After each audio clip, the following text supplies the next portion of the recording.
Welcome to PC Mac. Today I am going to show you how you can convert your Raspberry Pi 4 into a media streaming device. By doing this, you can go ahead and watch Netflix, Amazon Prime, Spotify, Disney Plus, Hulu, and much more services on your Raspberry Pi with no problem.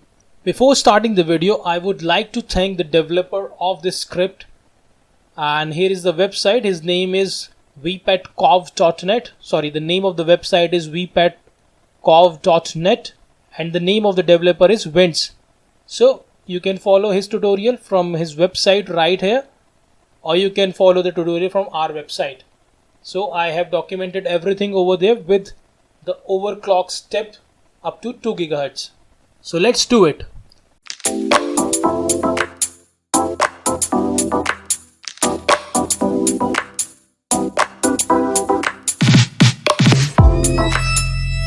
First of all, let me take you to the website, and here is my website, and I have created the document that contains all the information about this topic. And we also overclock our Raspberry Pi to 2 GHz, so we will not see any kind of lag while playing videos on the Raspberry Pi. So here is the document, and I recommend you to please buy a cooling system for your Raspberry Pi, because when you overclock your Raspberry Pi, it will generate lots of heat and that might cause damage to your Pi or to your SD card. So it's better go for a better cooling solution. So I have put some links here that will help you. The first one is the Flirt case that you can use, and the other is the Ice Tower cooler that you can also put on your Raspberry Pi 4. It's also compatible with Raspberry Pi 3 and 3B+, so you can go ahead and buy these things if you want to overclock your machine and run these kind of experiments with your Pi. And I have also mentioned the mini keyboard and air remote in this document. If you want, you can just go ahead and buy these things, and that will help you to run your Pi smoother, and that will make it really easy to operate your Pi with media streaming services. Now let's just take you to the document. The first thing is download the Buster image, format the SD card and write it the image. Then we are going to show you the overclocking method. You can just go ahead and do that on your Pi. Just follow the steps from here. I'm not taking your time. So the first method to run these commands is really simple. You just need to SSH on your Pi and then run this command on your Pi. So I'm going to show you that.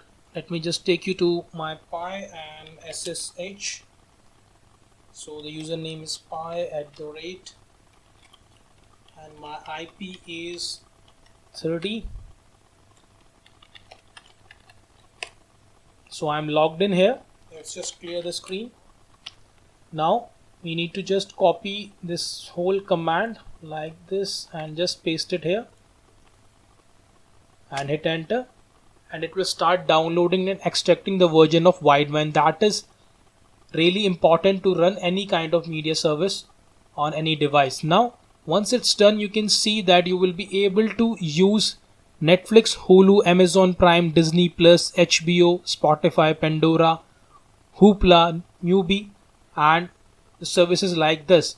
So you can easily able to use them, and as you can see it says please reboot your Pi and enjoy. So let's just go ahead and press reboot. Reboot. Now let it come back, and in between I'll show you the second method. The second method is also really easy. That's just right here. You just need to navigate to sudo su and then press cd, and then you need to navigate to your Chromium web browser and download the Widevine. And the second thing is Chromium Media Browser Edition. So this will be the browser that plays everything on the system. I'll show you by going to the Pi in a moment, and let's just check whether we are connected or not. So we are up.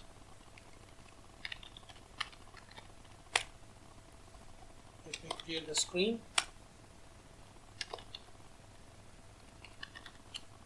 And let me show you the second method as well. It will not take time. CD, and then we just need to navigate here, paste, and then follow the first line and it will download the white wine, and the second one is this. You need to just unzip the file and chmod 755 with all the permissions given to this file, just run it like this, and I have already downloaded it, so just press yes and that's done. The same thing with this one as well. So if the first method fails, you can always go for the second method, but as per the developer, the first method will be the really good one, and if you are facing any problem, you just need to run the script again and the problem will be solved.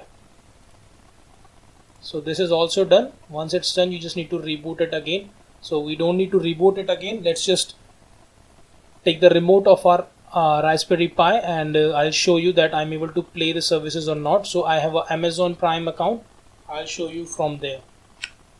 So I'm here. Let's just maximize the screen and let's just log in.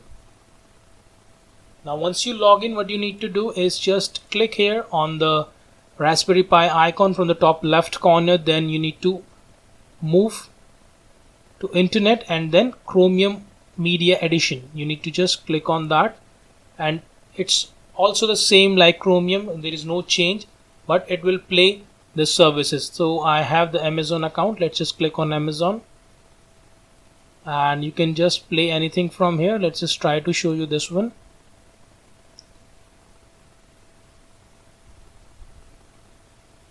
So I'm taking the remote of my Raspberry Pi, that's why you will see some kind of a lag, but in real time you will not see any kind of problem with it, and the viewing angle and everything will be absolutely fine. So you can see it's working absolutely fine here. You can try it on your Raspberry Pi and share your experience in the comment section. If you have any problem, just let me know and I'll fix the problem with the help of the developer. So guys, that's it for today. This is the way you can convert your Raspberry Pi into a media streaming device. If you like my work, please hit the subscribe button. I need the subscribers. Please go ahead and do that. And hit the bell notification for my latest videos. And share this video with your family and friends. Thank you for watching. Bye bye. Take care. Have a nice day.